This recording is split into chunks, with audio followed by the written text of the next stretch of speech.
주진우 의원이 한 방송에 출연해서 어제 한덕수 전 총리 1심 판결에 대해서 재판장 진행이 유죄를 예단한 것 같다라고 주장했는데요. 들어보시죠.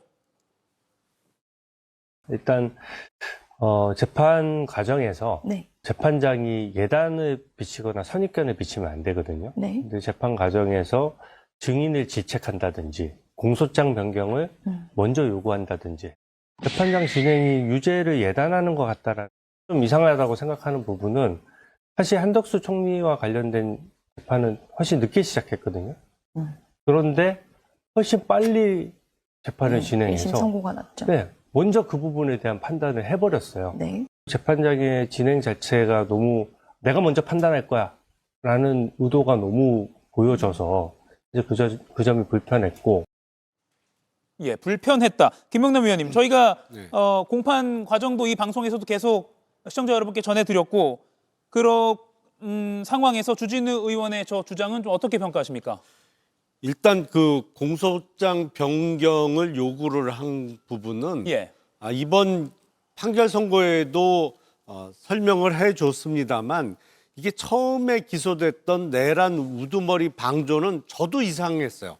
처음에 기소됐을 때 이게 왜 방조인가? 그리고 이제 법리적으로 이진관 부장이 설명을 해줬습니다만 이른바 내란법은 혼자 저지를 수 없는 집합범입니다. 그렇잖아요. 많은 사람들이 이제 그 범행에 가담해야 되는 범죄인데 이게 방조라는 것은 도와줬다는 의미잖아요. 예. 그러니까 주범은 아니고 옆에서 이렇게 범행을 도와줬다는 의미에서 방조범이라고 하는데 우리의 내란죄는 그 관여 정도에 따라서 세분화되어 있습니다.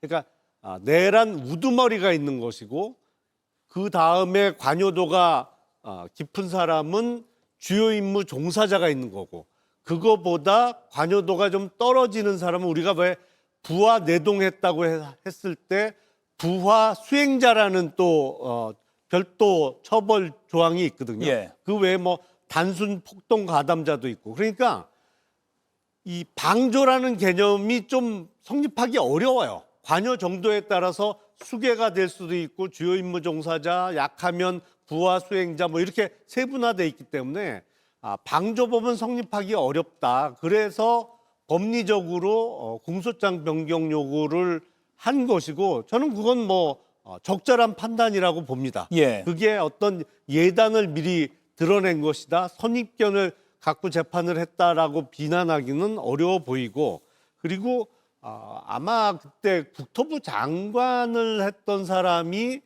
증인으로 나와서 그때 비상계엄과 관련한 국무회의에 참가한 국무위원들이 오히려 피해자다. 그런 증언을 했는데 예. 그거에 대해서 증인 신문과 관련해서 재판장이 추가 질문은 얼마든지 할 수 있는 거죠.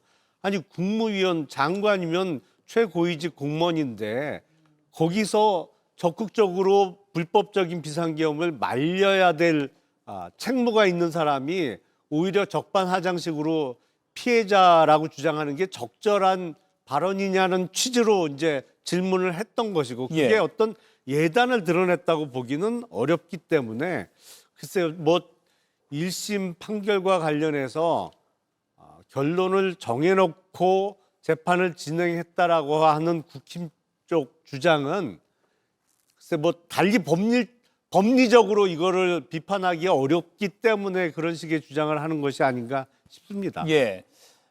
윤 전 대통령 측 변호인인 유정화 변호사도 페이스북에 주진우 의원과 비슷한 주장을 펼쳤습니다. 결론을 미리 써내려간 판결이다라고 표현했습니다. 김유정 의원님, 그러니까 김명남 의원도 이렇게 말했는데 결론을 사법적으로 법리적으로 반박을 하기 어려우니 과정에서 뭔가 이상했다라고 흔들기를 하려는 거 아니냐 이런 평가에 대해서는 어떻게 보세요?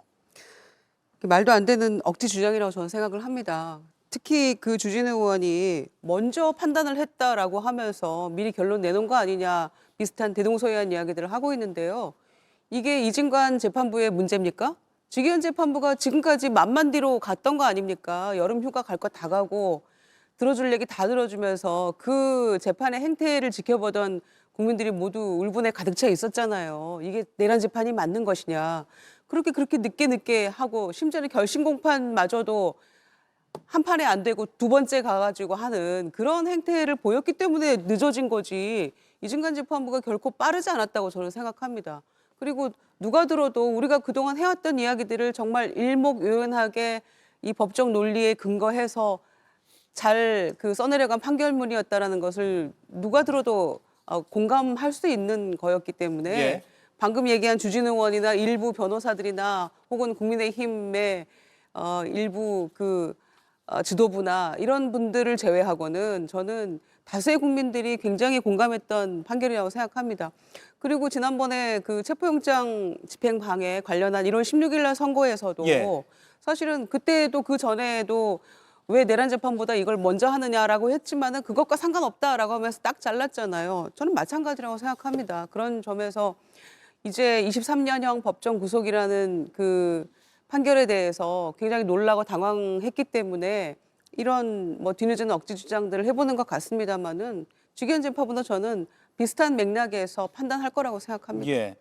친한계 한지아 국민의힘 의원은 어제 한덕수 전 총리 선고가 나오니까 지도부의 윤석열 전 대통령과 절연을 해야 된다라고 제언을 했고요. 국민께 진정성 있는 사죄를 해달라라고 요구했습니다. 정강재 의원님. 네. 친한계 의원들은 이런 입장을 좀 냈는데 국민의힘에서는 공식적인 입장은 안 나오는 것 같아요. 지금 지도부 인사분들은 아직까지 뭐 윤석열 전 대통령과 관련해서 윤석열 전 대통령이 5월에 탈당했기 때문에 관련이 없는 분이다, 사안이다 이렇게 얘기를 하고는 있지만 대부분의 국민들 인식은 여전히 윤석열 전 대통령과 국민의힘의 어떤 연관성 이런 부분들을 유심히 볼 겁니다. 2월 19일에 뭐 어떤 판결이 나올지 딱 뭐 예단해서 말씀드리긴 어렵지만 지금까지 재판 진행 그리고 이전에 있었던 재판 상황을 본다면 윤석열 전 대통령에 대한 중형이 불가피할 것으로 보이는데 과연 그럼 그때 가서야 밀린 숙제하듯이 한 번에 윤석열 전 대통령과의 관계를 정리하는 듯한 그런 모습을 보일 건지 아니면 그 전부터 조금씩 빌드업을 하는 것이 좋은 건지 이런 부분들에 대한 판단이 있었어야 할 것 같은데 지도부는 여하튼 이번 판결에 대해서도 또 윤석열 전 대통령과의 관계에 대해서도 일반 국민이 생각하는 것과는 조금 다른 생각을 하고 있는 것 같아서 아쉽습니다. 이가혁 라이브를 시청해 주셔서 고맙습니다. 이가혁 라이브는 평일 오후 5시 TV와 유튜브로 실시간으로도 함께 하실 수 있습니다.